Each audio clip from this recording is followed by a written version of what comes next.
Hello，选到第一组的朋友们，我们一起来看一下你们的牌哦。谁在疯狂的想你们呢？他想到你的时候都想些什么？好，我们请宇宙来协助我们抽牌哦。感恩宇宙。好，来看一下，没有看这个，12 Wands，哪有可能？Page of Cups。好，我们先看一下这4张牌。好，感觉上你们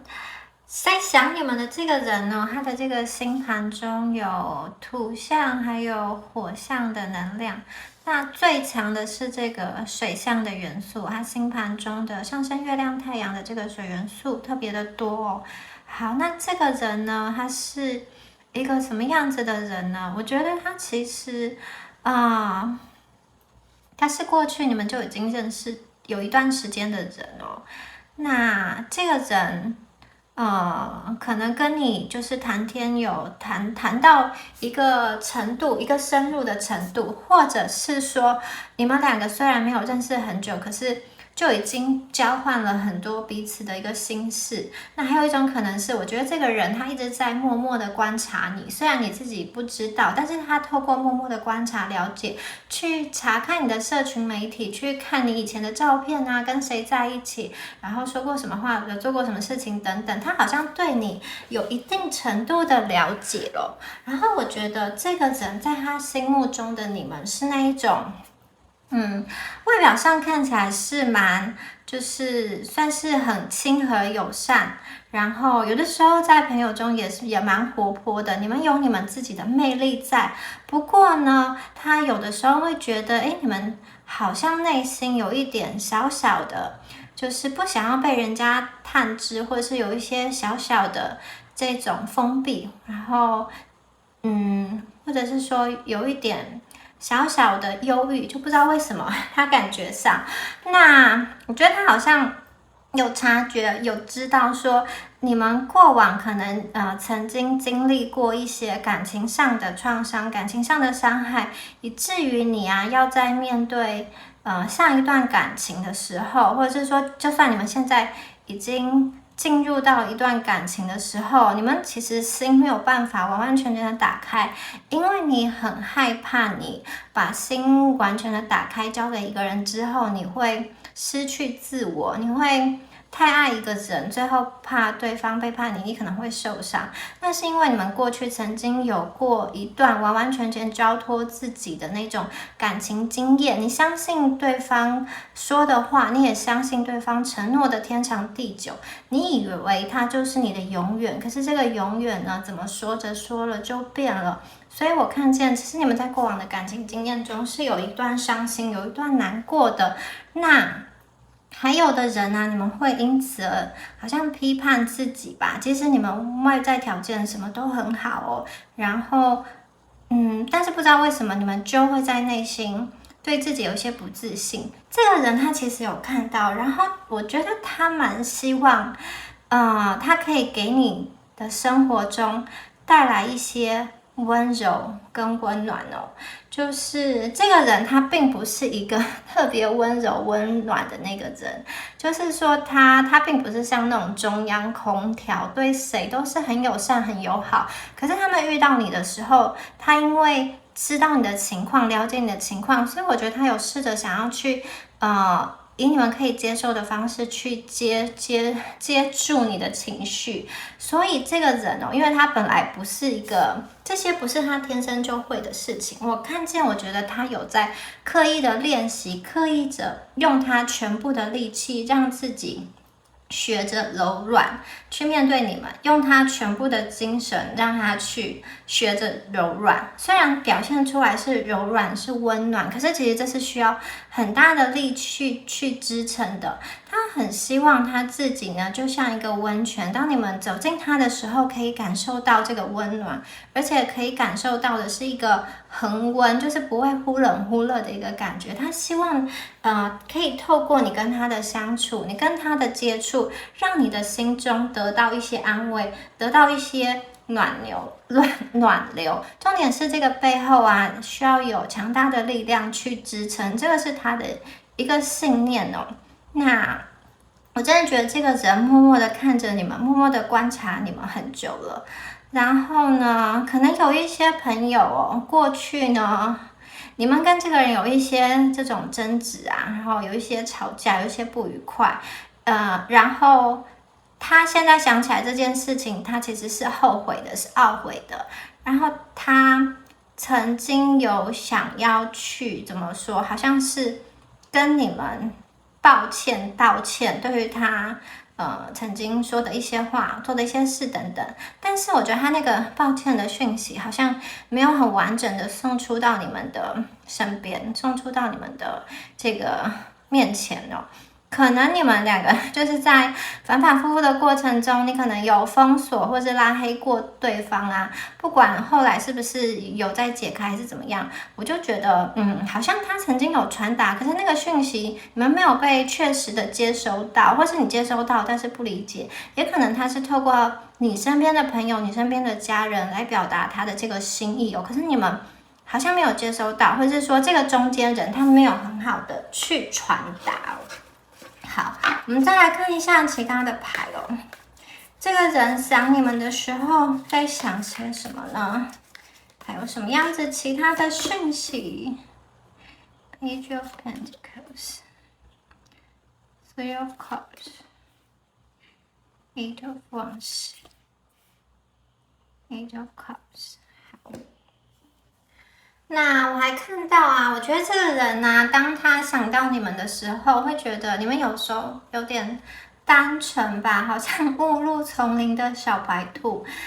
有些时候在有些地方，你们其实比较没有那个心眼，就是你们有的时候会比较直来直往，就是在处事为人处事上，你们可能会比较直白，有的时候会比较心直口快。但你们其实都没有恶意，然后其实我觉得你们就是蛮善良的一群人。可是这种心直口快，有的时候会被身边的人误解或者是误会。那你们这种个性啊，他其实很喜欢，就是你们就是不大喜欢跟人家去勾心斗角，或者是在一些很微小的事情上计较纠结啊。你们其实是那种过了之后就忘了，就算这个人曾经伤害过你，你也不会真的一直记在心里面，或者是说他跟你道歉，他真的跟你道歉，其实你们就会慢慢的原谅，慢慢的放下。你们不是那种每天去想着要报复啊，有的没的那种人。然后他其实蛮欣赏你们这种单纯善良的心，可是他也有一点担忧，因为这样子的人哦，有的时候生活在世界上啊，蛮需要一个人去守护的，因为你们的内心哦，没有什么太多复杂的思绪。当你在一个比较复杂的环境，就是可能会被骗，或者是会受到伤害。他其实想起你的时候，是有一点担心的感觉。我觉得这个担心背后啊，有一点这种想要去守护你哦。一方面他会有这个担心，有一点守护，是因为他觉得他好像懂得比你们多，他好像走在你们前面一点，他好像看得比你们更多。那其实我觉得这一组啊，虽然有他说的这个单纯善良的这个，可是这一面，但是其实我觉得你们在某一些地方也是挺精明的，因为这个。你们有磨练过啦，之前受过伤，你们就会从中学习到一些功课。那当然，你们本质是他讲的这样，但是我觉得你们现在有在学习，有在成长，有这个精明的一面。所以呢，对方的这个担忧啊，好，是他的担忧，我觉得就是他太想要去保护你们，去想要守护你们，不知道，我就觉得对他来说，你们好像很多东西就像个孩子一样。可是也许啊，你们其实在外人的眼中不是这么的这种，好像都是不明世事一样，其实不是这样。但是对于他来说，你们就是需要保护的这种小白兔嘛。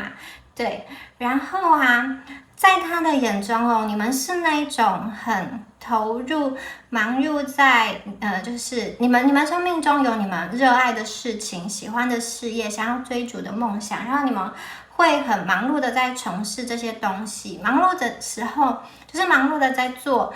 事业或是在学习的时候，你们是快乐的，是充满兴奋的，不会太多的抱怨哦。就是我看见你们其实会给周遭的人带来蛮多正向跟喜悦的能量，很开心的一个能量哦。他跟你相处起来的时候，其实觉得很舒服，然后非常受到你这样子的能量吸引哦。那假设你们两个是分隔两地的话，我觉得这个人他时常在夜里想起你，然后想起你的时候，他可能就会拿起手机，好像打了一长串的讯息想要给你，可是后来又把它删掉，就是这样子反反复复好多次。他其实有好多话想要跟你说，可是他不知道要用什么样子的言语跟那个词吧，或者是用什么样子的资格、身份去面对你。特别是有些朋友，如果你们还没有在一起，或者是你们是这种前任的话哦，这个旧人的话，我会觉得他其实非常的斟酌，要怎么样接近你，然后又不引起你的反感哦。那他对你的心意啊，埋藏的很深，然后他也很想要知道，就是他不在你身边的这段时间，你们究竟做什么？他好想要透过你身边的朋友啊，还有你的这个社群媒体等等，全方位的去了解你、解析你，可能会去看你的上线时间，然后你又去哪边打了卡之类的。就是我觉得他蛮在关注你们的一举一动，你们的一举一动是会牵引他的这个心情的。然后他的心啊，其实非常的真诚，他很想要去靠近你，特别是那一些如果你们是暧昧过又错失过，或者是前阵的这种朋友哦，因为曾经有过一次错失，我觉得他这一次再有机会靠近你们的时候，他会更加的小心翼翼，就是因为太在乎了，所以他的举动其实会比较缓慢，因为他并不想要急躁而误事，他想要更多的收集你们现况的资料，有了全方位全盘的了解之后呢，再去靠近你，再去接近你。因为有些朋友啊，我看见你们也许过去一段时间啊，你们都在做让自己开心的事，你在跟朋友聚会聚餐，在忙碌自己所喜欢的事情，他会觉得说他是不是有一些地方就是他会心中会有一些觉得被冷落的感觉，他会觉得说，此刻啊，不知道在你们心中他的这个排名优先顺序是在哪里，他还是不是那么重要呢？或者是说，你们有没有把他当成一个很重要的人？他内心有好多好多的纠结的想法，然后啊。他蛮希望可以跟你有一个好的开展、舒服的开展、舒服的沟通哦。然后我觉得这个人的这个心理啊，其实对于自己啊，也是有一些小小的不自信跟不安全。我看他的生活上也有一些变动，有一些人的能量在进出他的生活中，所以我觉得此刻他的生活中。他的心情不能说非常平稳，当然也不是说非常的糟糕、非常的低潮，但是我觉得他的心情是有一些波动、有一些震荡的。那如果呢，他可以从你跟你的联系啊，也得到同样的一些温暖，就像他想要让你如沐春风的那种感觉。如果说你们这边也可以让他得到同样的温暖的话，我觉得他的内心会比较安定。好。我再来看一下其他牌，好，他还想了些什么呢？我们来看一下。哦，Nine of Cups，Three of Swords，Seven of Wands。好，这个人还想什么呢？好，我觉得他其实内心有想一些蛮深远的事情哦，他有想要跟你计划，往下一个阶段去发展哦，就是进入到婚姻。如果已经是在稳定关系的朋友啊，我觉得他可能会就是带你去见他的家人、朋友等等的，他就是有要实质、很接地气的跟你有计划、跟你有发展，他其实想得蛮远的。然后啊，我觉得如果说你们对他有所拒绝或者是回应没有这么的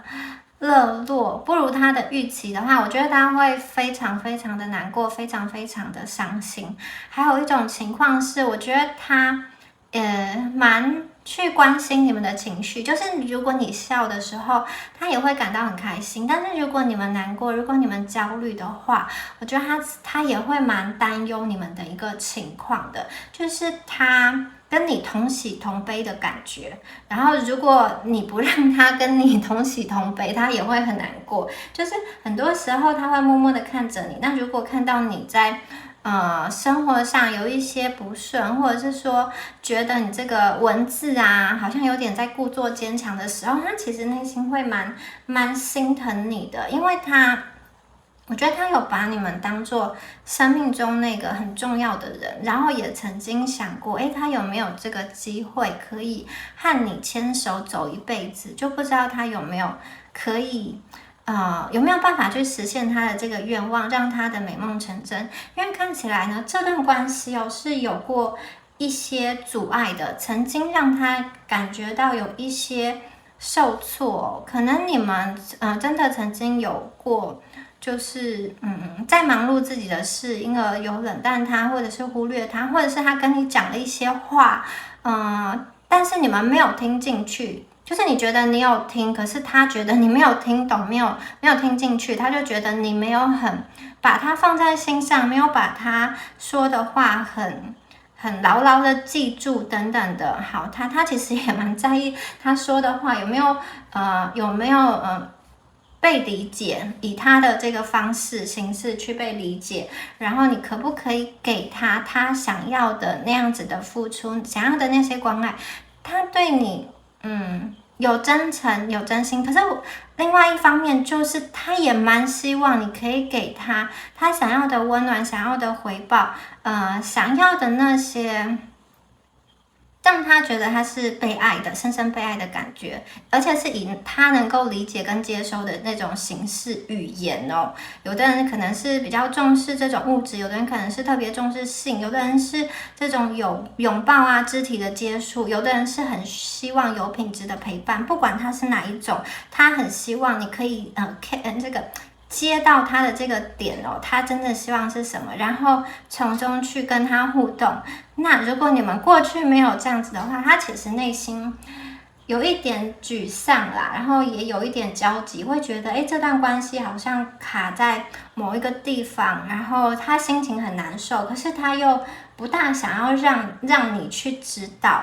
好，就是有一些负面的情绪，它其实是压的比较深的。那真正爆发出来的话，我觉得其实会比较猛烈，可能就会引起比较大的一个争吵，或者是说冷战哦。不过这个背后就是因为很在乎、很想。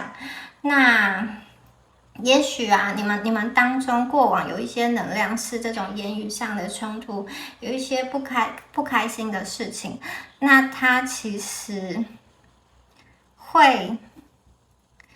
觉得怎么说呢？他不希望这件事情造成你们两个的这种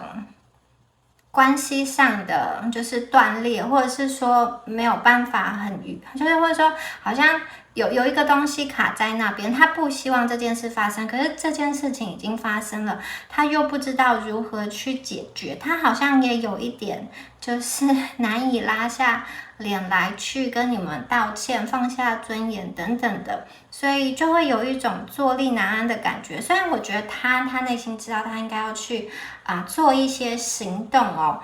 来弥补说，不管过去的这个不愉快争执到底是谁对谁错，其实我觉得他也没有怪你们，他只是觉得这件事情他应该要做什么，可是因为某一些自尊、某一些面子的缘故，他又没有办法很快的去，好像讨你们欢心，跟你们道歉的话，他内心就会越来越拉扯，越来越纠结，所以就是会给我有一点点沉重的感觉哦。那在这边呢，我还看到，就是我觉得这个人哦，他蛮需要，就是我觉得他现在要推进这段关系，我觉得他蛮需要一些支持的。这些支持可能是你身边的朋友、家人给他去说好话，或者是说命运之手给你们的一个推力跟助力。就是这个人呢，他想要往前靠近，可是在一段关系中，他也知道，两个人都有彼此要尽的一个责任跟义务，就算他愿意去付出全部，好，或者是他可以付出到90%，好，就算他付出到全部呢，他其实也占了这段关系中的一半而已，所以另外一半呢，可能就是要靠你们一起共同的去努力，同时在帮忙，同时在促进这段关系。那还有一种想法是，说不定呢，他说不定他觉得我今天做了100%之后，也有很多事他没有办法去改变的，也有很多事情是需要命运来协助的，就是他觉得这段感情啊，不可控的因素其实有点多，可能有的人有距离，或者是有这种家人的一些反对啊，或者是两个人有一些身份年纪的一个差别哦。那这些东西到底是不是他一个人的力量就可以突破万难呢？其实我觉得他蛮需要支持的。然后很多时候啊，他有在努力为这段关系去守护、去竞争、去抗衡一些这个阻力。然后当然是用他的方式，不知道你们有没有看到？但是其实我觉得他想你的时候是有想要为你拼搏，会有想要为这段关系奋斗的感觉。好，我们再来看一下其他的牌哦。好，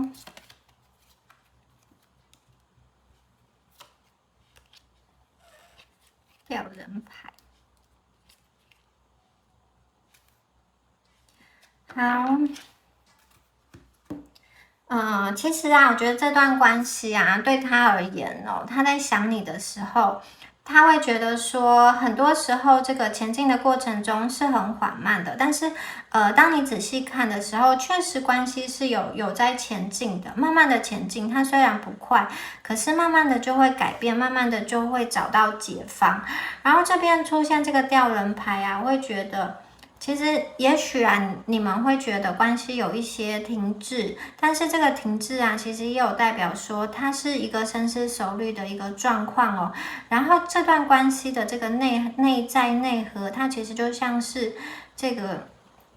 吊人一样，他在思考，他在沉思，他在做一些长远的规划，然后他也试图从不同的角度来看待这个世界，用不同的角度来理解你们。我觉得他的这个内心思绪是非常蓬勃的，在发展的，而且他希望的是一个很深沉、沉远、长久、不会断的这个关系哦。不管你们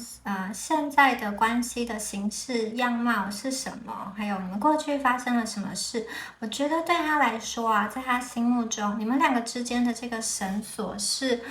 不能断、不会断也不能断的，就是对他来说，他会尽力想要去维护这样子的连接。然后啊，我觉得就是呼应到前面所说的，他有想要去保护你，他有想要去守护你，你们的很多地方啊，其实他是非常的心疼你们的，他也希望自己可以茁壮成长，变得有力量。他所说的这个诺言哦，他许下的承诺，他脑海中规划的那些计划，他相信他也很希望有一天呢，他是可以去兑现，他是可以去实现的。好，最后啊，我们再来看一下你们一开始抽到的这一张底牌哦。好，宇宙要给你们什么建议呢？好，我觉得这张牌非常的美哦，有好多这个蝴蝶啊，好多精灵正在闪闪发光哦。其实，我觉得宇宙想要告诉你们啊，这一组的朋友，他看见你们过去，有一些心酸，有一些伤口。那这些伤口呢，它正在慢慢的变好。其实，你的守护天使有派一群精灵来帮助你，来保护你。那他想要告诉你说，一切会越来越好。那你们可能会需要一段时间是，自己跟自己好好的相处，因为有的时候你们过去的一些经验、过去的创伤啊，会使得你重复的将这些不舒服的情绪带到下一段的感情中，然后会影响到你未来感情的一个发展。就是如果有类似的情境出现的时候，你们可能会用旧有的模式去面对，可是要明白，你今天遇到的已经是一个不一样的人，你今天遇到的是一个新的人哦。所以也许呢，有的时候他的话语、他的表现是善意的，但是呢，因为一些过度的防卫，或者是说过度的害怕被伤害，有的时候呢，你们可能会去错误的解读对方的一些关心、对方的言语、对方的行动。但是天使、精灵想要告诉你们，这个心里的这个破洞啊，已经慢慢的在密合了，已经是在收回的一个阶段了。然后呢，它为你们在夜空中点亮了一盏盏的光，就是光亮哦，点在你的心中。其实你的心是有能力指引你，告诉你未来应该要何去何从。其实你内在就有很强大的一个修复的能力。然后啊，精灵也会帮助你，看守、看照你的这个一路以来的成长，还有你未来的，不论你在关系中进行什么样子的选择，我觉得天使都会祝福，也会看照，会守护你的一个选择。好，以上啊就是有关第一组朋友你们今天的解牌啦，希望今天的解牌对大家有帮助哦。那 Hello， 想到第二组的朋友们，大家好，我们一起来看一下是谁在疯狂的想你，他想你的时候都想些什么呢？好，我们来抽牌。好 ，Ten of Pentacles。The Tower, Four of Swords, Six of Wands。好，首先看一下这4张牌。那首先呢，在星盘上看起来，这个人的火象元素是比较强烈的，他的上升月亮太阳哦，火象元素是比较多的。那接下来呢，还有土象跟风象的元素，其次也有包含哦。然后我觉得这个人啊，他是一个怎么说呢？在外人的眼中哦，看起来我觉得他算是一个蛮富足，或者是说幸运的人哦。不管是在物质上，或者是说在情感上，可能呢，他跟他的这个原生家庭的关系是还 OK 的。还不错的，或者是说他的原生家庭其实蛮富有的，长辈有给他一些土地的资源，或者是房产啊，或是给他生活上很多的爱、很多的协助等等的。那有另外一种呢，就是这个人他本身有他自己的专业技能，或是他学习力很强哦，他可以得到很多的资源，在生活中有贵人愿意去帮他，就是他某一方面来说，可以算是一帆风顺吧，可能很会读书啊，或者是说，在情感上是顺利的，或者是说呢，他这个人缘还不错等等的。因为我觉得就他来说，对应到他眼中的你，他在看着你的时候，他也觉得，其实你们的外表啊，各方面的条件，他也觉得算是这个胜利组吧，就是他觉得你们看起来也是蛮幸运的。比如说，在这个基因的排列组合中啊，你们拿到了很不错的这个组合，就是这个外貌啊是他喜欢的，他欣赏的，或者是说，你们的个性啊，就是他觉得很好相处，很开朗，很温柔，很善良等等的，或者是说呢，他觉得你们很有趣，跟你相处很有话聊等等的。那你们在朋友圈中应该也是那种会令大家羡慕的人，这种羡慕不一定会说很明的去称赞你们，就是在心中会默默的觉得啊，如果我跟他一样就好了，是这样子的一个想法哦。所以我看到这一组第二组牌的朋友，不管男生跟女生哦，你们都有某一方面从外人眼中看起来是非常非常幸运的，拥有一个很幸运的资源。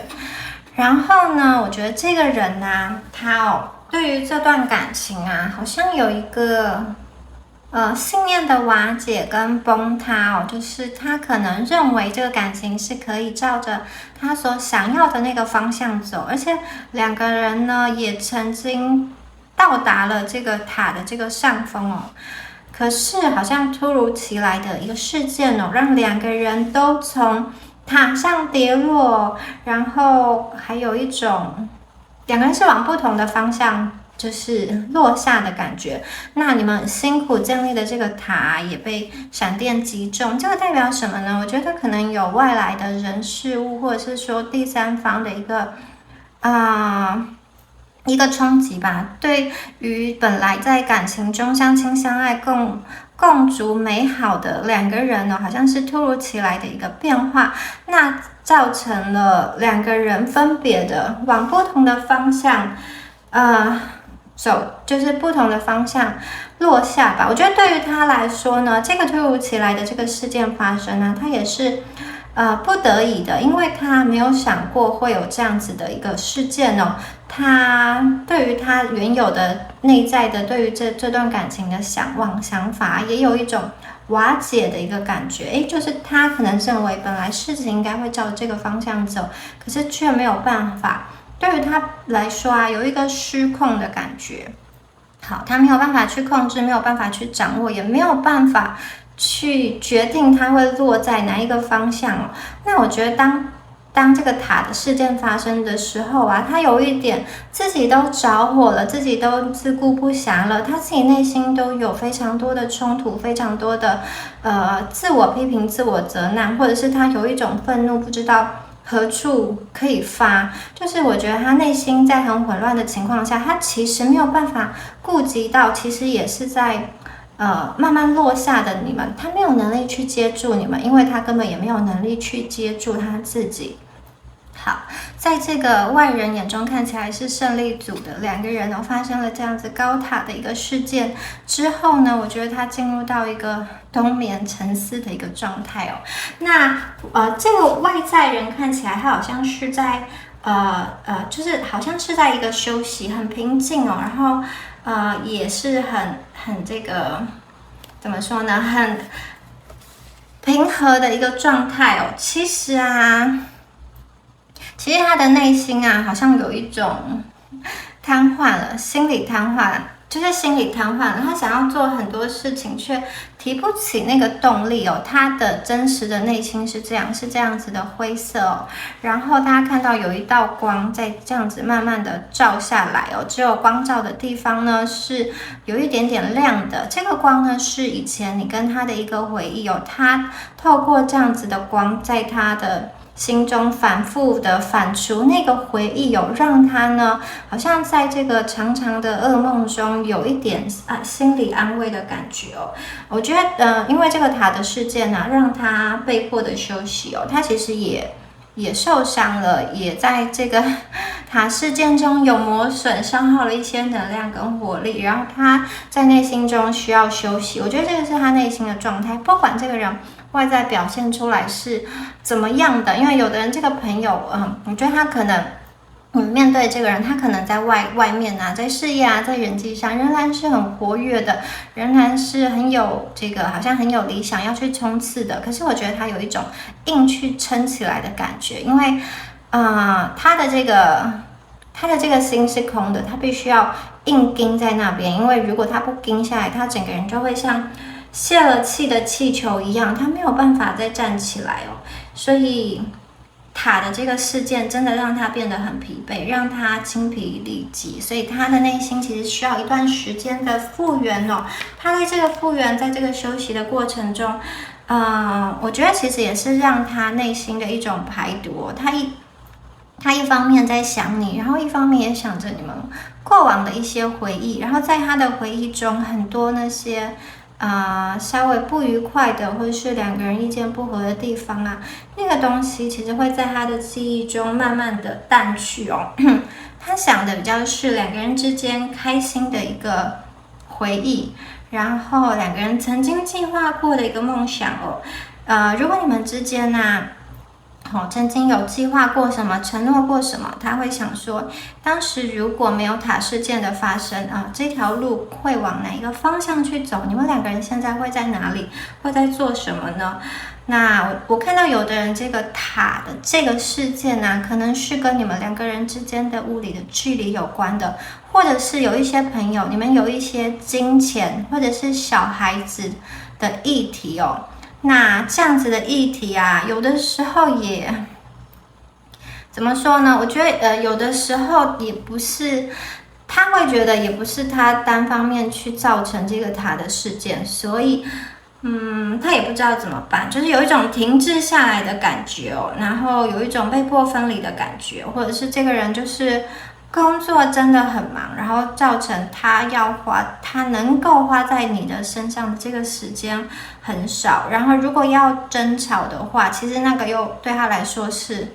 花很大的力气，所以如果你们真的曾经之前有争执的话，他会没有力气去做什么，甚至任何就是主动的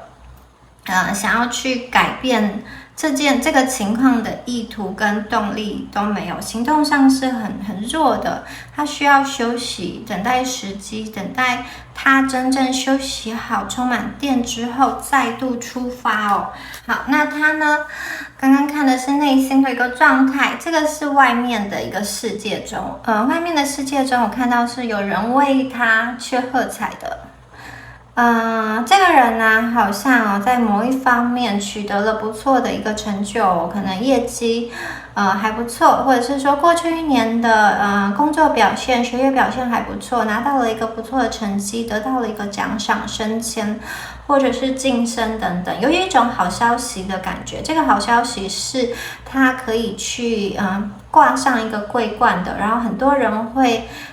想要为他庆祝，所以呢，我觉得你们今天想问的这个人，他绝对是一个有能力的人，他绝对是能够从一个混乱状态，然后慢慢的脱离，然后去平复自己思绪的人哦。我觉得他在外面的表现仍然是还不错的，仍然是有往他所想要的方向前进的，而且某些情况呢，我看见他其实也在领导别人，在教导别人，在某一件独特的事情上，也许是某一项技艺或者是某一项知识上哦，他其实是可以去教导这个后辈的，然后我觉得他身边的家人啊，也有一种以他为荣的感觉哦。那对于他来说呢，他其实不大确定你们有没有看到他的一个成就、成长跟蜕变哦。他其实这么努力做这些事情哦，一方面也是希望能够提高他在你心中的这个评价吧。不管你们看不看得到，他其实也会想说，如果你偶然听到了关于他的消息，或者是看到他的这个动态等等的，看到他发的照片啊，你们会不会呢？也对他有这种一点钦佩啊，或者是好感之心，又再次油然而生呢。他其实蛮希望他再次回归的时候，是以一个凯旋归来的姿态，他是一个很多人称赞的姿态，他在你们眼中是会发光的这个姿态。他希望呢，你们会是为他感到骄傲的，然后他希望他看到你们眼中的他是一个胜利的他，各方面都很成功的这个他哦。好，我们继续看一下他心中的一些想法跟活动哦，关于如何想你们的呢？好，一些往下。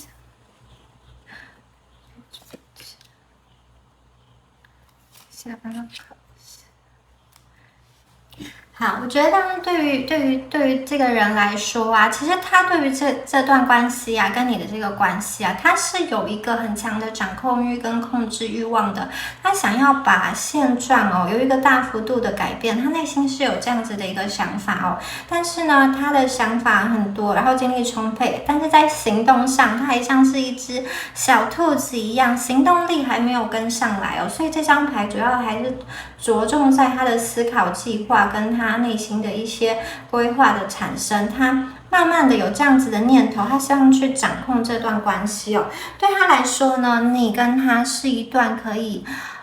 携手前行、共度风雨的一个关系哦。他其实当他就是心中很乐观的时候，他其实会去想说，我并不怕我们前方是有山去阻挡的，只怕两个人没有共同愿意去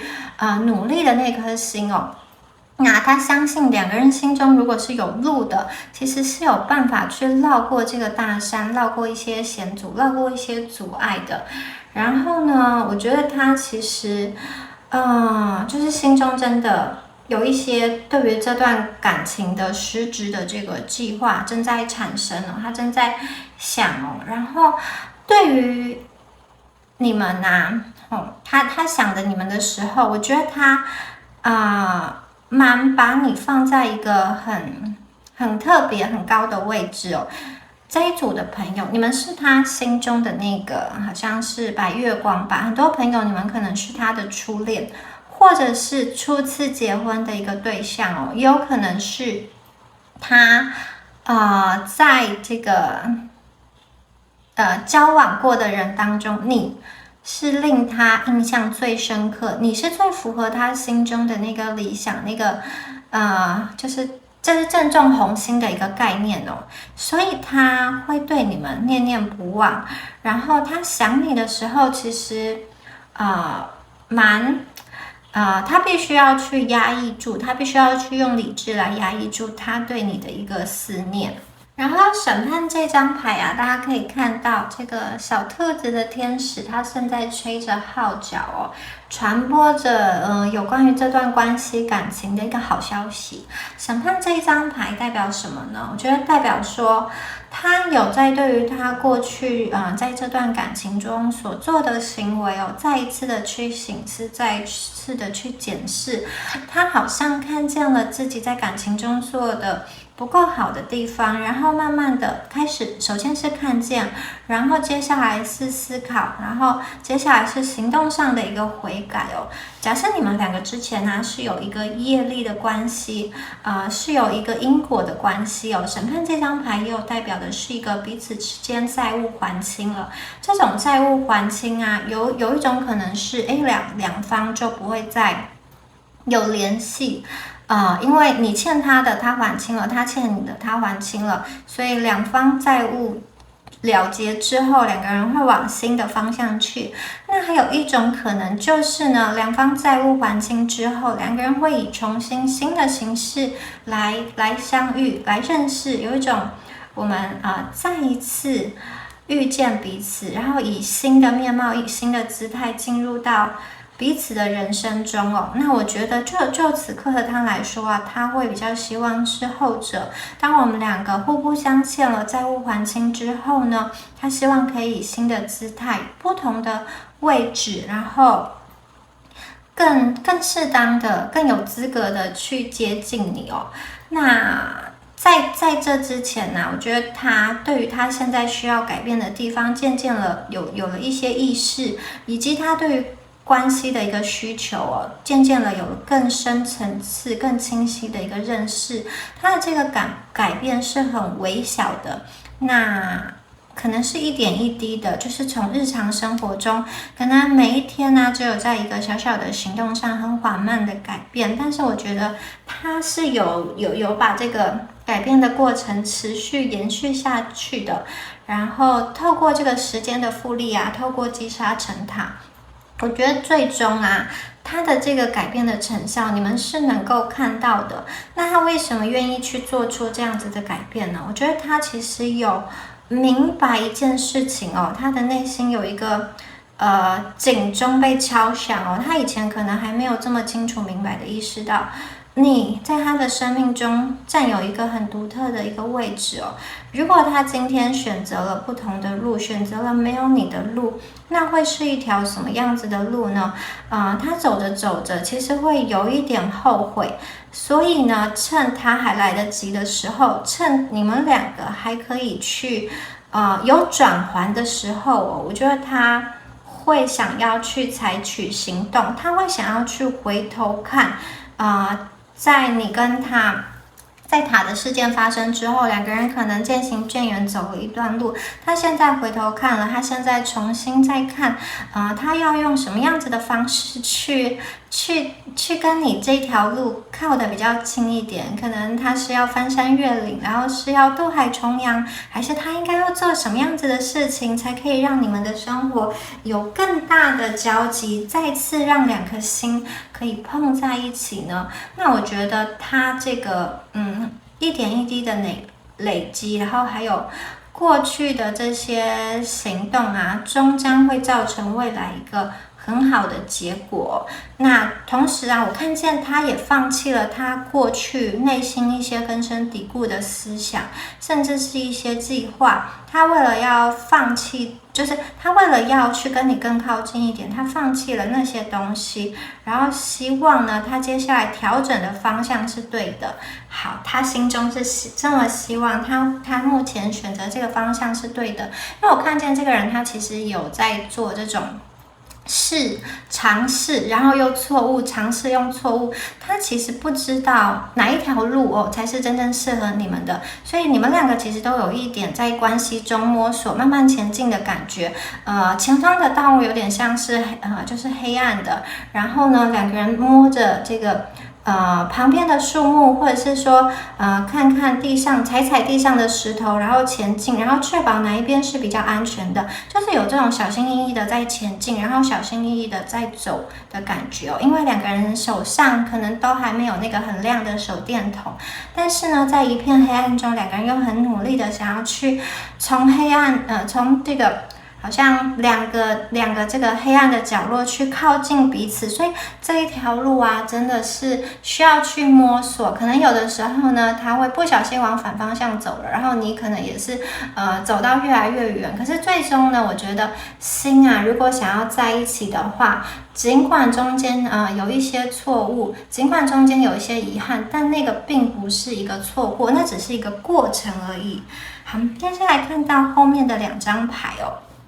我觉得啦，这个人呢，他其实在想你们的时候，想到好多事情哦，各种幻想都有可能哦，包含有关于性的，或者是要跟你们共组一个家庭，或者是两个人要共同好像共创事业啊，获得很多金银财宝都有可能哦。我觉得这个人呢，就是跟你在想你的时候，他有很多的梦想跟愿望，希望可以跟你一起去达成，就像是他在这个脑海中有跑过一遍，就是我可以跟你去做很多事情，我们可以出国去旅游，然后要去哪一个国家，我们要干嘛的，或者是说我们蜜月要干嘛的，或者是说如果我们重新呢又有机会在一起的话，然后要一起去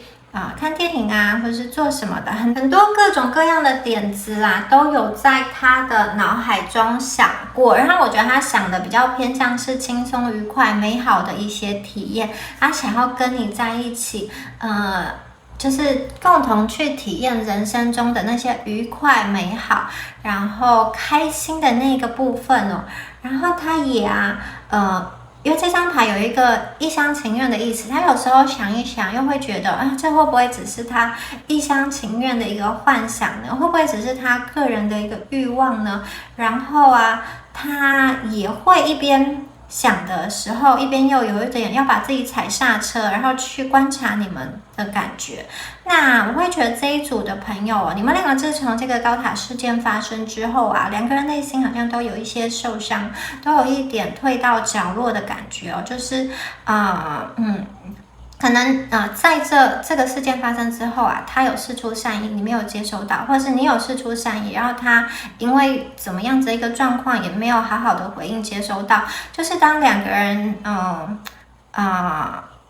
当两个人的这个频率没有对上的时候，会造成说，其实他付出的努力你没有看见，你没有接收，你付出的这个心意啊，他好像也没有去看见，也没有去聆听到，就会让两个人都觉得自己的这个真心是不是错付了呢？是不是对方根本就不在意自己呢？好，所以他有的时候在想一想的时候，又很怕自己只是一个一厢情愿，但是呢，对于他来说，其实你们真的蛮吸引他的。然后这个吸引当中有一个很深层次的迷恋哦，就是我觉得这个是很原始有关于性的一个吸引吧，就是当看到你的第一眼哦，其实就会有感觉，这个感觉是你要他去用言语说明也是很难的，就是对你特别的有感觉，但是当然后来相处上的一些磨合也是令他有一些挫折，但是呢，我觉得这个挫折并不足以使他真的要完完全全的离开你的一个生命哦。好，接下来我们看到的是宝剑骑士这张牌哦。好，那宝剑骑士呢，它其实是所有的这个骑士牌中速度最快的一张牌哦。然后又有一点横冲直撞的感觉，这个代表说，如果他有一天真的没有办法克制内心对你的疯狂跟思念的话，我觉得他会在冲动之下，就是为了达成他的目标去做一些事情。那这个事情呢，可能是冲破你们之间的这个阻碍，就是尽力的去斩断那些可能会妨碍你们两个关系进展的那些人，然后往前冲，卯足全力要跨越山海奔向你的感觉，然后很有行动力哦，然后也不顾一切的奋勇杀敌的感觉。那另外一种呢，我觉得这个也有代表说，另外一种，如果有的朋友哦，他在感情中还没有反省足够，还没有够成熟就开始行动的话，我觉得这个人他可能会有一个比较稍微幼稚的心态，就是他可能会故意去做一些让你不开心的事情来激起你的注意。我觉得这种心态可能是说，如果你越生气，就代表你越在意我，就是至少他知道你是在意他的，就是他可能会说一些话，做一些事情，甚至有的人哦，如果他比较幼稚的话，他可能还会去说你的一些就是不好的话，但是他这样说其实是有点像是为了要引起你的注意，然后看你会不会因此跟他再次有所联系呢？会不会他去讲这些话，你们就会想要开始澄清等等的？那其实这个也是一种促进关系可以再次活化，只是他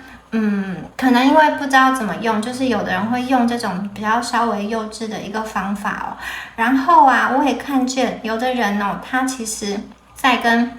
其他人在谈论到过去的这段关系，或者是说跟你的现在的这段关系的时候，他其实讲的是比较保守的一个说法，就是他没有讲的是真实，就是完完全全的那个的版本，最真实的那个版本。我觉得他心中有很多不愿意透露给别人知道的那个情感跟情绪哦，所以他外在表现的好像是云淡风轻吧，不会伤害到他，但其实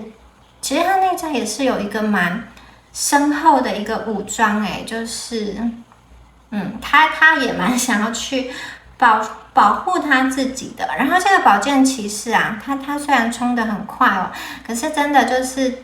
如果在他们思虑不周、计划不够详细，或者是想事情想得不够清楚的时候呢，他有的时候会自己觉得自己在冲，但其实他从外人看起来他就是在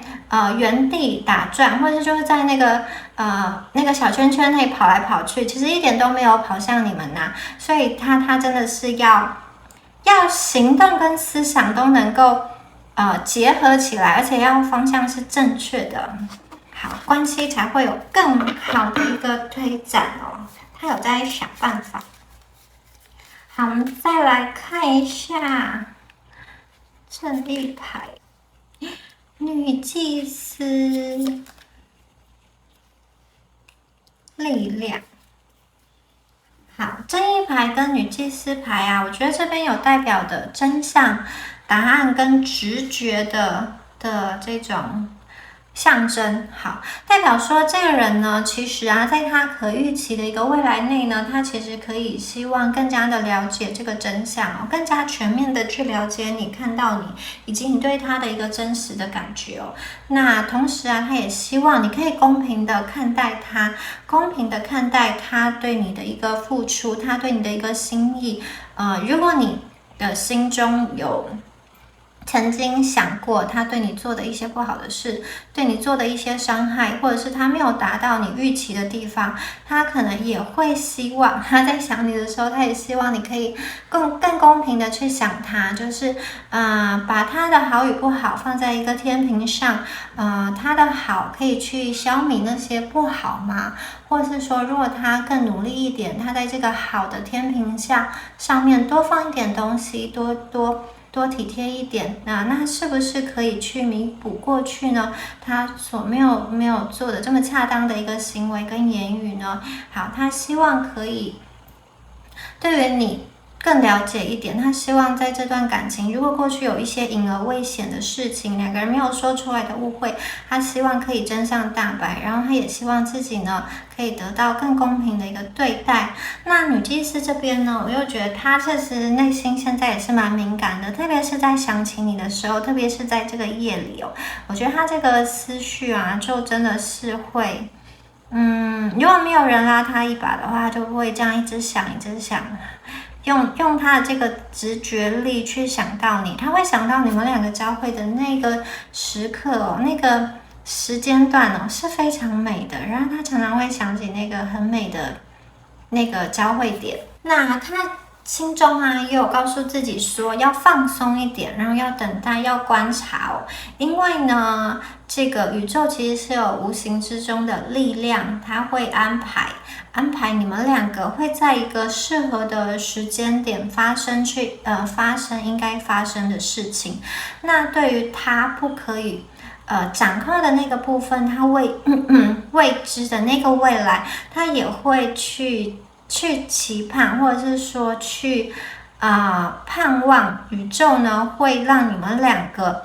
多一点机会，未来的道路上可以多一点祝福。那他同时这边呢也会努力的去前进，他相信自己的努力是有所回报的，然后一切都会在适合的时间点发生。过去啊，不管你们发生过什么样子的争吵、冷战，或者是关于一些意见上的协调啊，好，家人、小孩、金钱的问题，甚至有的朋友断联，那对于他来说呢，我觉得这个就只是一个过程哦。他现在有一点明白，就是欲速则不达，他必须要真的花时间，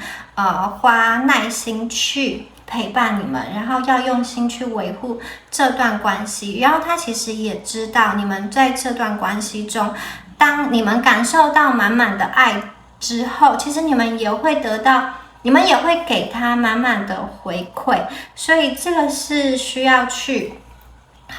付出，然后才能够得到收获的一个过程。好，然后我还看见他觉得你们这段关系啊，真的是一个很奇妙、很特殊的一个连接哦。有的朋友可能是这样子的，你面对的这个人，他脾气稍微没有那么好，或者是踩到地雷爆炸的时候很严重，可是呢，你们却有办法去制服他，有办法去安抚他，或者是反过来说，你们可能是这种，生气起来就会非常火大，要把对方赶走还是怎么样的，反正就是你们脾气也是蛮大的，可是对方有办法去安抚你们然后对方可以透过话语可以透过行动让你们软化下来。不知道为什么你们有一种欢喜冤家的感觉吗？就是吵吵闹闹，但是在吵闹的过程中，又加深了对彼此的一点认识和彼此的一点爱。然后有的朋友，我看见你们这种吵吵闹闹，也是一种生活的情趣在里面哦。然后有的时候，我觉得他有一种拿你没辙的感觉哦。明明好生气哦，可是因为看到是你，看到你的脸，又好像没有办法真的对你说什么。可能他明明提醒过你的事，你又没有去做，或者是说，他说的话你没有放在心上，他明明好生气哦，可是又没有办法真正的去对你狠下心来，对你去生气。那有的朋友就是反过来，你明明就是对他真的很失望，觉得他怎么可以做这么不好的事情，没有体谅到你们。可是要说你要真的去恨他吗？怨他吗？你们好像又没有办法完完全全的狠下那个心。两个人对彼此好像都是这样子的心态，不管口中的言语是怎么说的，行动是怎么做的。我看见两个人其实都有那个力量去疗愈对方，去救赎对方，只是看你们愿不愿意，想不想要。好，我们再来看一下其他的牌哦。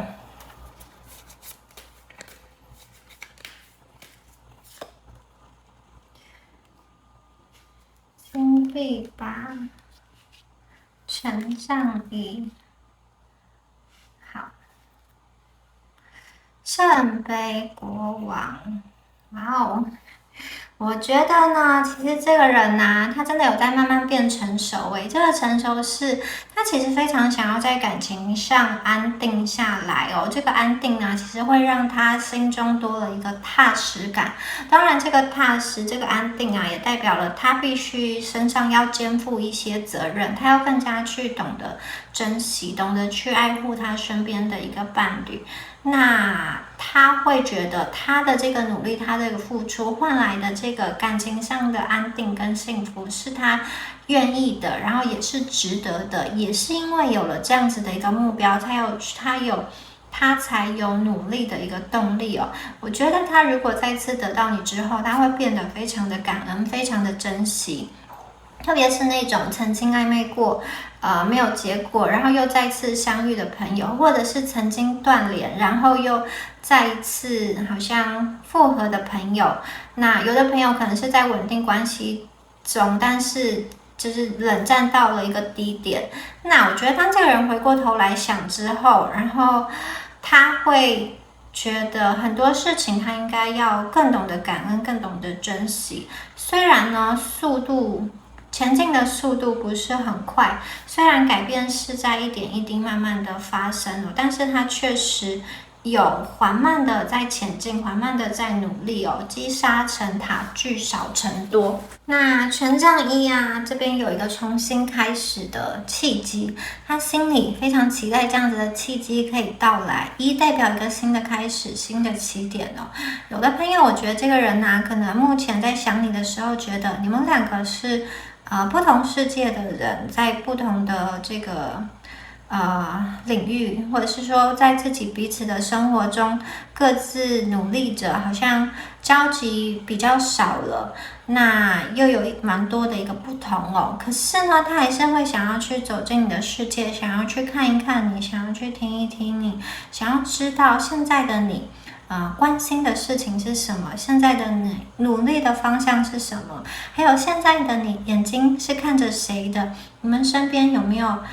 其他对象呢？他其实会想要多跟你沟通交流哦。他想的很多哦。那因为想这么想，反而我觉得他会更加的，就是在行动上更加的这个小心，因为他不知道要怎么样子的去开展，好，他不知道要怎么样，让你对他有一个很良好的一个印象哦。他在心里面呢有很多的挣扎，有自我跟自我的对话，有一种难受的感觉，有一种后悔的感觉。但是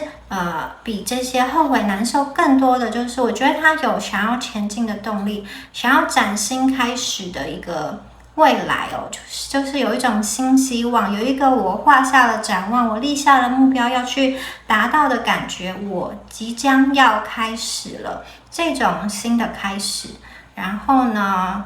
也希望这个契机啊，可以赶快来到，他心中是这样子的期盼哦。然后这个圣杯国王内心真的有很多话想要对你们说。好，他可能经历了很多的情绪上的一个风暴。我觉得他在想起你的时候啊，想到你们两个过去所经历的那个日日夜夜啊，每一天啊，其实都是非常不平凡的日子哦，在他的这个心中，在他的回忆里。那同时啊，我觉得对于他来说啊，你们曾经给他过非常多的包容，给他过非常多的温暖跟爱的感觉。他现在也想要用这种温暖浪漫的感觉来回馈给你哦。因为我觉得这里的牌就是比较情感，然后比较甚至有一点敏感，然后有一点浪漫。他会想用他最温暖的一面来赢得你，来感动你。同时啊，他也非常欣赏你们身上这些温暖跟疗愈人心的一个品质哦。他觉得你们是能够触动到他灵魂深处的，同时他也非常欣赏你的内在的一个深度吧，感情的一个深度。他觉得你其实可以在他的生活，在他的职业，在他的各方面去启发他，看见不同的视角，看见不同的世界哦。如果可以的话，他希望能够很温暖的、深情款款的进入到你的世界中。他希望这个重新的开展是能够让你感觉到，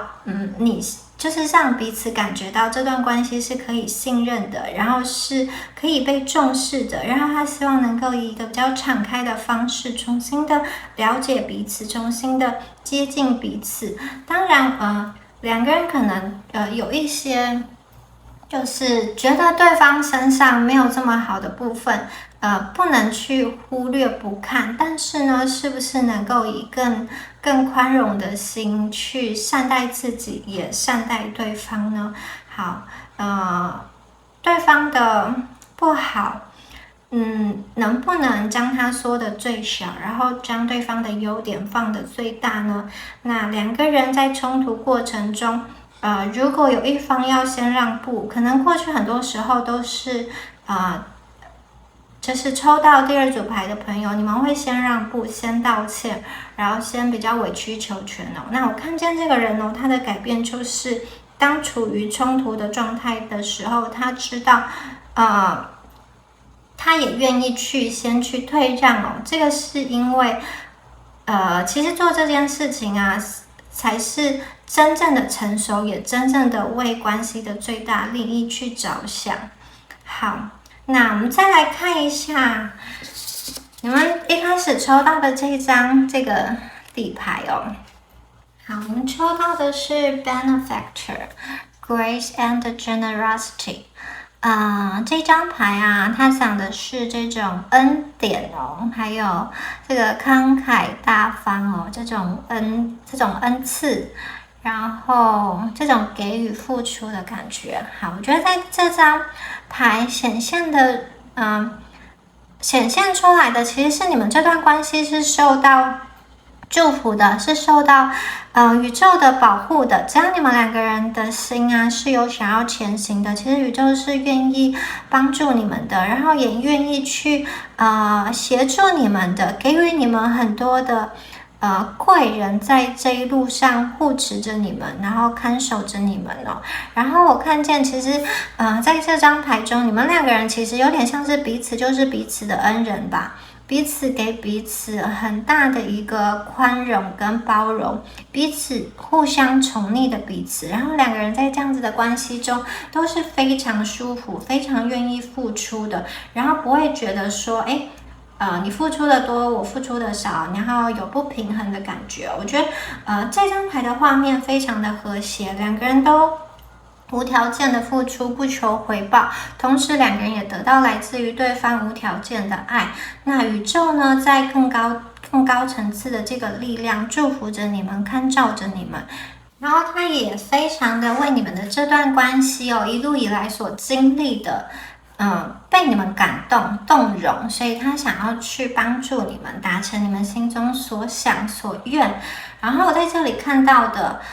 并不是牺牲奉献，而是乐于给予。两个人是出于开心的，就是他看到你的笑，他也会笑，所以他愿意去做。然后你看到他的快乐，你自己也会快乐，所以你愿意去做，并不是一种受苦的忍耐、受苦的委曲求全，而是真心的付出、真心的给予，而且是开朗的、乐于的，就是抱持着一个开心愉悦的事去做，去好像想要让对方变得更好，想要让关系变得更好。我觉得这是一个互相滋养、彼此成为彼此养分的一段关系。然后我觉得这也是他想你的时候心中最理想、最丰盛的一个画面。好，以上就是有关于第二组朋友们你们今天的解牌啦，希望今天的解牌有帮助到你们哦。那如果你觉得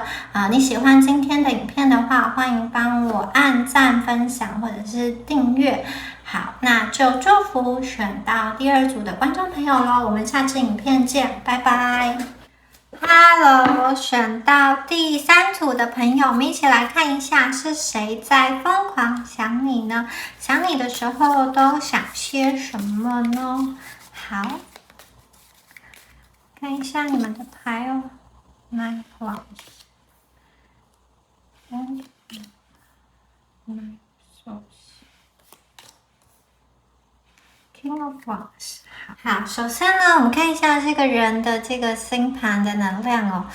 这个人呢，星盘主要是火象元素居多哦，他的上升月亮太阳，另外呢还有一点的风象元素在里面哦。哇，我觉得这个人呢，他想起你来的时候，内心真的是不断的翻腾，不断的翻搅，然后有一种我非要把你好像赢到手，我非要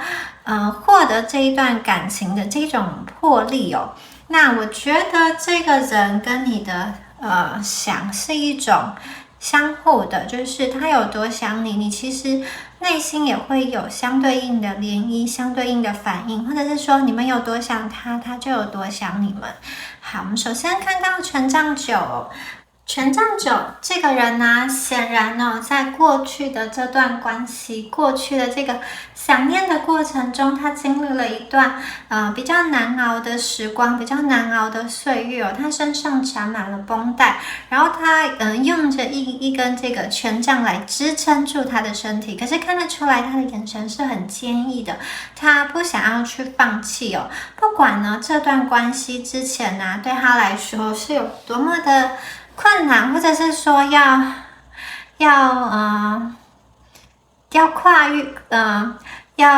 越很多的阻碍才能够奔向你。我觉得他的这个灵魂还是非常向往这一段感情可以开花结果，即使他的这个身体已经受伤了，他已经静止不动了，但是他依然呢是很顽强的站在这边，然后直挺挺的看着。我觉得这一组的朋友你们是不是这一种人缘不错条件很好，就是他如果要靠近你，他必须要跟很多人去竞争你哦，可能是人事物，有可能你们目前有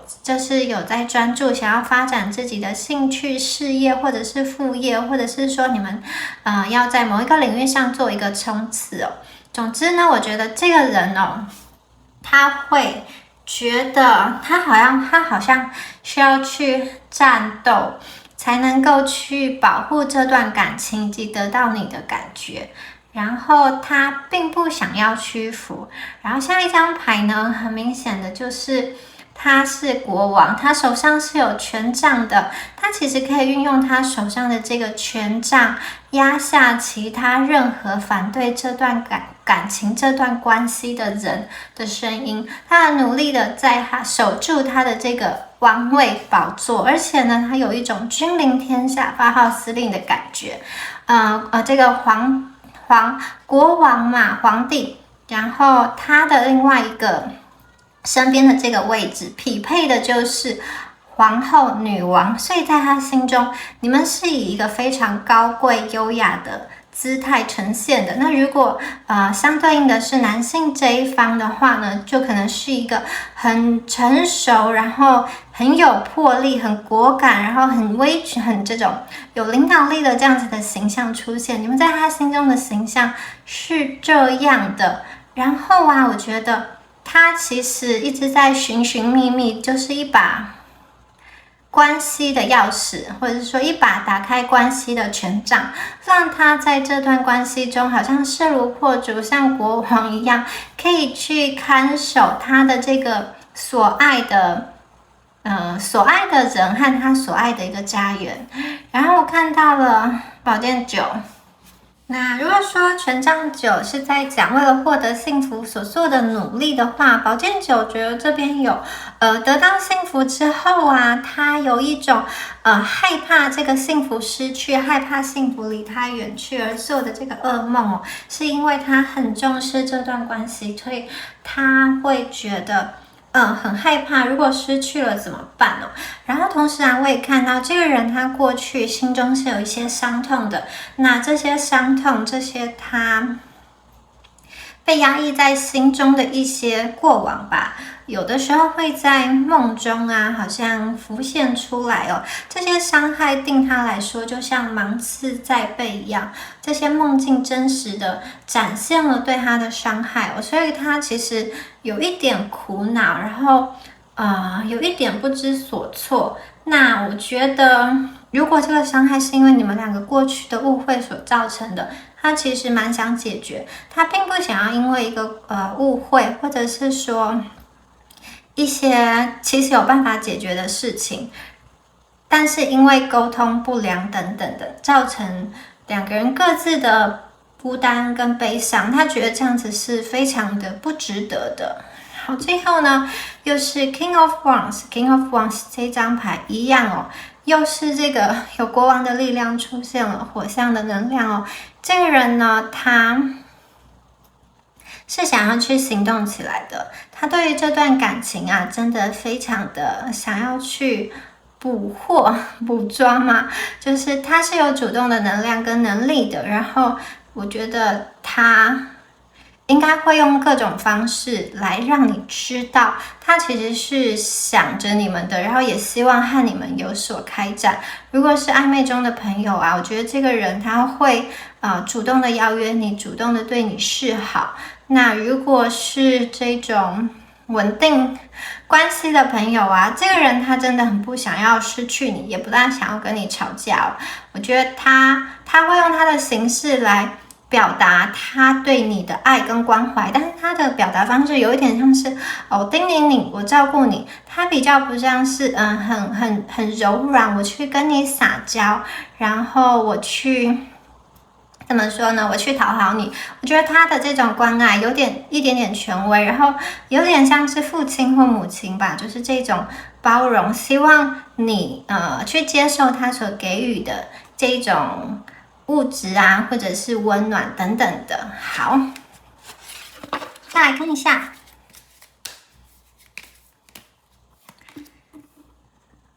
圣杯皇后，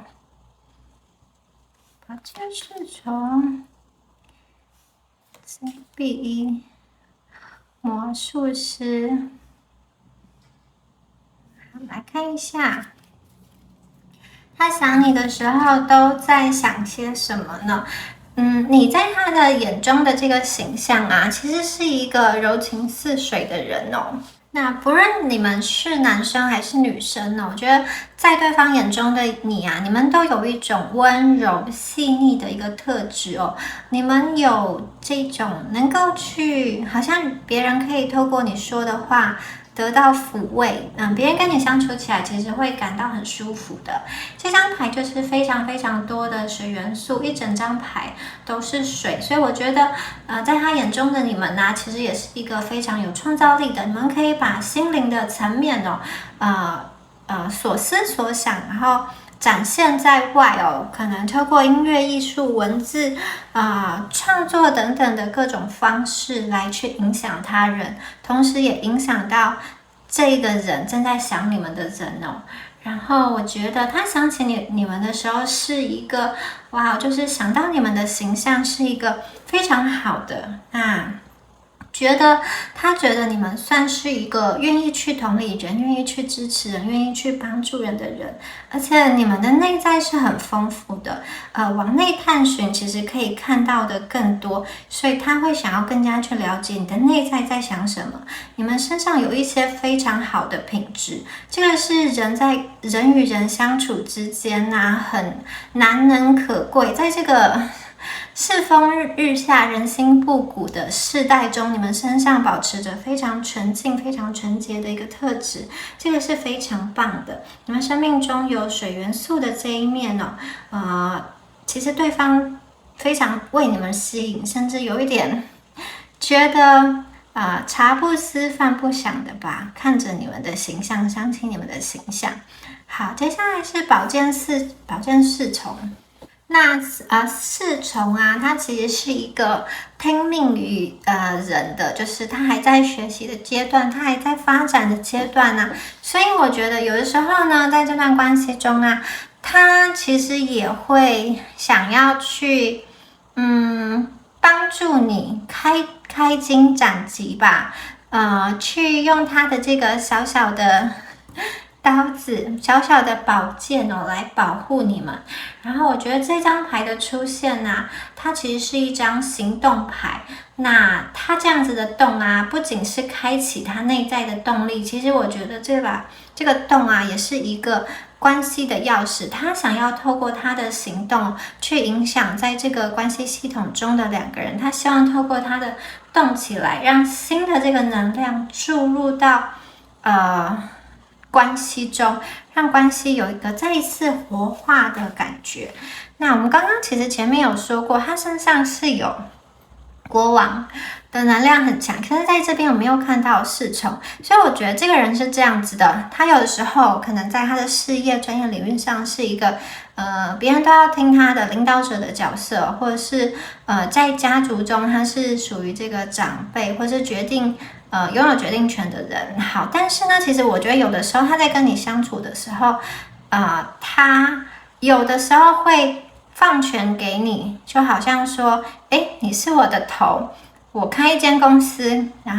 但是你是他的老板，他是实际运营的人，可是他愿意去听你的，他心中有这种可爱的一面，他愿意去放下他的这个好像高高在上的这个国王的样子来去听你们的，就是这个人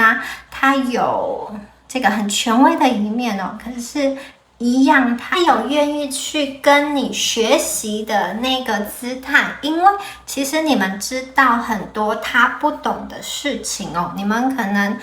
会有一些想法是他想都没想过的，或者是你们有一些兴趣你们会有一些观点可以分享给他，那些都是他没有尝试过的一些领域，或者是没有接触过的一些活动，所以我觉得他愿意去跟你们学习，然后在跟你们学习的这个过程中，他就像是一个保护你们的这个侍从一样，拿着这个小小的刀，他想要拿着小小的宝剑，想要去守护你们的梦想，然后也希望呢，他可以从中跟你们学到一点东西。好，那接下来呢，看到的是魔术师跟金币一。好，金币一代表的是一个开展哦。好，这个人对于他自己的赚钱能力是有信心的，也相信他未来可以发展的很好，他也在一步一脚印的打造。然后魔术师呢，这张牌哦是从无化为有，然后融合了4大元素：权杖、宝剑、金币、圣杯。好，将这4大元素呢融为一体，幻化出无限的可能。魔术师有这样子神奇的力量哦。他在想起你的时候，他会想要发挥他身体里面所有的潜能，所有的这个力量，然后想尽办法去采取行动哦。那任何呢过去曾经错过的或是退缩过的，现在呢将化为一个新的好的机会。然后他也知道呢，他必须在这段关系中做出某一种选择，而这个选择呢会带来一个巨大的影响，巨大的变化，会大大的影响你们2个关系的走向。所以他希望他可以发挥正向的这个影响力，来向宇宙来下一个订单的感觉吧。就是他希望他自己能够去强大起来，发挥他的力量，他的内在坚强起来的话，他的内在强大起来，其实他外在的这个实相，外在的世界也会随之而丰盛哦。这是他心中所思所想的一件事情哦。那我觉得他从他的牌出到现在，就是有行动力，所以我觉得这个人一定会对你采取行动，不管是任何一种行动，是邀约啊，或者是说跟你展开对话，或者是创造一些机会，创造一些连接，不期而遇等等的。魔术师其实他有他所想要得到的东西，他也很努力的在显化。那出现在这里呢，我觉得他很努力的在显化跟你的一个连接。好，我们再来看一下。哇，圣杯10，宝剑7，月亮。好，看一下这3张牌哦。圣杯10很明显是一张幸福的牌，这张牌代表的是充满爱跟希望的每一天。在他的心目中，在他的人生的图像中，我觉得他想起你的时候，其实有想到的是一个家的感觉。然后，在你们的上方啊，是有这个漂亮的彩虹，充满着爱与创造力。在彩虹上面是10个圣杯哦，10个圣杯，这象征着你们2个的爱情终于开花结果，而且可以获得一段很幸福、充满爱的感觉。这个感觉是非常平时的2个人相互依偎，然后有一种共度人生漫漫长路，一直到老，然后可能还有一些你们可能会繁衍后代，有一些小孩，有的人可能会共同养育宠物的这种家人。然后这张牌啊，我觉得是他心中的一个理想，是他心中的一个蓝图。那我觉得他在想你们的时候，也有把你们当做一个他内心中的一个后盾，可以让他的心安放的一个地方哦。有心爱的伴侣，还有孩子，他也希望可以得到这样子的幸福。我觉得对他来说啊，你们是一个可以心灵相通的人，他可以在你们的身上找到力量。有的时候你们不用特别做什么，光是存在对他来说啊，就是一个力量，就会发光哦。你们不用特别去好像汲汲营营努力讨他欢心，你们光是存在，光是在那里，他想到你们的时候，他内心就有一个安定感，然后他就可以因此长出很多的力量，在外在的世界去做他应该要做的事，他想要去做的事情哦。你们让他觉得内心踏实而且充足。好，接下来是宝剑7跟月亮哦。好，我觉得这张牌的出现啊，我们先说宝剑7哦。这个人他可能会以意想不到的方式出现在你生命中，或者说再次出现在你们生命中。那如果说你们现在已经是在稳定关系，已经是就是常常会见面的话，我觉得他会以意想不到的方式给你制造一些惊喜。好，那宝剑7这边呢，还有一个就是我看到有一些朋友有的人可能你们是处于一个3角关系中，你跟这个人的关系是一个3角关系中，那这个意味着可能是你们被骗，或者是对方被骗，也或者是说对方原本的伴侣被欺骗，或者是你们原本的伴侣被欺骗，因为这张牌中还有这样子的一个意思哦。那如果是三角关系的朋友，我觉得这张牌就有一个提醒的意味，是说其实这个人对你的想念如果是处于一个三角关系的一个状态，他的这个想念其实会对生活造成一些伤害。即使呢说的是一个善意的谎言，最后也可能会变成一个大问题，因为在这个三角关系的初始可能你们两个对于彼此都有一些怀疑，都有一些不信任，然后对于这种承诺都没有办法下得很深。虽然呢想要去克服，可是又有一些觉得没有办法去突破的那个点。那这样子，如果是三角关系的朋友，我会觉得啦，对方会做出一个抉择，这个抉择会稍微伤害到你们关系中的另外一方，另外一个人。那这边呢，就是要小心，好好的去处理，因为这个伤害的反作用力有可能会间接影响到你们的，间接或是直接影响到你们的这段关系哦。好，所以我觉得，如果是三角关系的朋友，他想着你们的时候，其实他内心也带有一些就是不道德跟罪恶的感觉。那这个东西需要好好的去探讨，好好的去解决。最后一张是月亮牌，月亮牌代表说这个人跟你的关系有一点朦胧的感觉对他来说有一种想要抓又抓不住就是有一点暧昧朦胧，不知道要前进，不知道要前进好还是后退好，不知道何时该放手，还是要继续等待呢？就是有各种纠结会在他的脑海中，好像一团毛线一样，整个都揪在一起了。那我觉得他常常会觉得自己有什么样子的资格，有什么样子的立场去关心你，或者他要用什么样子的身份来关心你呢？这个是我觉得这一组的朋友很可能你们有这一种处在暧昧不知道该如何是好，或者是有一方表白之后另外一方没有明确的回应等等的，或者是说这种分手断联之后要用怎么样子的模式重新开始好，我觉得他的内心其实有蛮多的不安，然后一方面在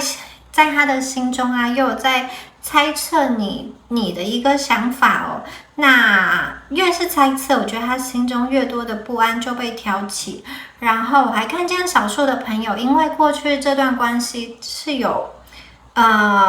一些谎言存在的，就是有一些不是这么真实的，不管它是一个形象的包装，或是关于他的资讯并不是完完整整的揭露，或是有关于你们这一方的资讯的揭露，有一些不是这么真实的。它其实呢，好，这些就是谎言，这些比较不真实的资讯的表达，也会令他觉得惶恐不安。哪一个才是真实的你？还有哪一个才是他应该走下去的路呢？不过这张月亮牌随着月光的出现这个水面越照越亮，我觉得有一种会慢慢明朗起来的感觉。他越观察越反思，他会越来越清楚他应该要怎么走。好，那我们再来抽出一下最后的牌帮你们看一下。宝剑吧。哇这个人我觉得如果说你们的关系他是被拒绝的，或者是说因为他本身的一个家人的反对就是有一些现实没有办法跨越的那个障碍的话，我觉得他内心真的会很痛苦就好像是他前方的路都被宝剑给挡住了，然后他的眼睛被蒙蔽了，手也被捆绑了，他就是变成被你们囚禁的鸟嘛。好，就是他在想你的这个思绪中，如果呢，好，没有得到一个好的抒发窗口哦，好的放松，我觉得他就是有一种觉得自己在思想的牢笼中被困住了，找不到解放的感觉。好在下一章中间有这个太阳升起，你看宝剑8跟宝剑10的中间是太阳，然后我们这边有月亮，月亮的光是比较微弱的，但是太阳呢就是真的很明亮的。兔子在这个阳光底下奔跑，那这张牌啊，太阳一出现，也有代表是过往曾经被隐瞒、被遮盖的这些事情啊，都将一一的浮出水面，真相大白。然后彼此对彼此的心意啊，都会互相的袒露，互相的说出真心话的感觉。我觉得这是他期待的一天。那刚刚有说过，其实你们这组牌的能量是互相的思念，互相的想念。他对你有多想念，你对他也有多想念。所以我觉得其实你们的心啊，好像也是被宝剑10哦，你们好像也很心痛哦。对于这段关系，你们好像也是会非常的情绪上有一些折磨。你会觉得这段关系就是一段待续未完啊，你们的故事还没有走到那个终点，然后就突然戛然而止了。它就像是你心中一个未完成的待办事项哦，然后就是挂在那边有一些揪心。它是如果它的能量是这个宝剑8，你们好像就是宝剑10啊，宝剑10也是很就是哇，为了这段感情是在伤神的。然后其实你们两个都是大家看到这样子的牌面，会不会觉得有一点心头一震？但是你们仔细看哦，宝剑10这一张牌，它的这个背景是什么？是月亮哦，将要升起的月亮，就是天空将要放晴了。所以呢，我觉得这边有一种就是我们彼此对彼此坦白，彼此对彼此好像透露出最真实的自己，不管是多难堪，或者是过去有一些谎言，有一些伪装等等的，都将它摊开出来，然后两个人呢，共同的面对、接受现实，最终会获得光明的未来哦，就是有一种完全的接受这段感情的落点，以及两个人身处的状态之后啊，其实慢慢的你们就可以走向往下一个阶段去迈进。因为这边其实也有代表的是一个岔路的牌，你们在这段岔路呢是要停止呢，还是要随着太阳的升起，太阳的放晴，你们继续往下一个阶段迈进呢？其实就是看你们前一个阶段彼此怎么谈，怎么融合，以及你们接受现况的程度，彼此去协调跟配合的程度哦。我觉得这个人他其实很想要跨越关系的一个分叉路口，他想要试着去接受你的一切，然后他希望你也能够接受他的一切。好，那我们最后呢来看一下你们的这一张牌哦，你们的底牌哦，这张牌好漂亮哦。好，这张牌画的是一个思想的丰富性。好，这张牌呢，其实要告诉你们如果呢你们也是很努力的在想这个人，疯狂的在想着这个人的话呢，宇宙其实想要告诉你们，首先呢，你们要维护这段感情，所要做的事就是你要当自己的靠山。那如何做呢？其实你就是要好好的运用你的思想，然后你的言语，你的言语可以形塑你的世界。人的思想很奇妙，人的思想可以成为一个指路灯，也可以成为一个监狱囚禁人。然后呢，它可以很负面，也可以很正面，它可以很批判，也可以很温暖。所以单看你要怎么样去想，怎么样去运用。那你的思想它可以是一个寺庙，很清幽的，它也可以是一个洞穴，要让人躲在里面的，也有可能它像是一个循环哦，就是在里面一直打转。那要怎么样去呈现你的思想？宇宙告诉你们这个关键其实是可以控制的，你可以去显化你真心想要的东西，你可以在你的这个思想的土壤中去种植你将来想要看见的东西，然后它就会慢慢的成长茁壮。其实你们呢，拥有向宇宙下订单的能力，而且呢，这个订单呢，它会实现的，你们拥有那个能力，这个能力是会让你可以去下订单，然后会去实现你的订单。所以如果呢，你对于你的关系啊有所期盼的话，你们呢要让自己的思考停留在比较正面的那个状况哦，这个是一个应该说这个是一个关键点。那也许你们在之前呢，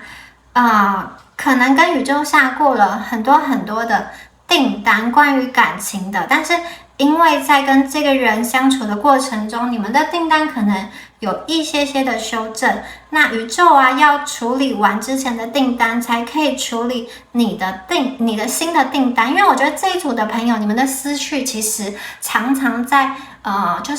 你们的思绪很活络，也常常会变化，所以呢，你必须要很明确的告诉宇宙，你想要的是什么。然后啊，你们要接受宇宙目前所呈现给你的剧情，那积极的去行动，尽量呢是活用你的这个言语，加强你下订单的能力，然后尽量不要胡思乱想，你要相信这个世界以及相信自己的能力，你值得拥有一段幸福美好的感情。那宇宙啊，有的时候呢，不会完完全全依照你期待的方式来将礼物给你，它有各种令你超乎想象的这种智慧啊，或是方法，也有各种数不清的途径。它的力量是很无垠广大的，它有各种方式能够实现你的愿望，所以这个路径你不要太执着，但是终点你要知道你要去的是哪里，而宇宙将会运用它的力量在帮助你，也帮助这一段关系。好，以上啊就是有关于第3组朋友们你们今天的解牌啦，希望今天的解牌对你们有帮助哦。那如果你喜欢今天的影片的话，欢迎帮我按赞、订阅或是留言，那就祝福选到第3组的观众朋友咯。我们下支影片见，拜拜。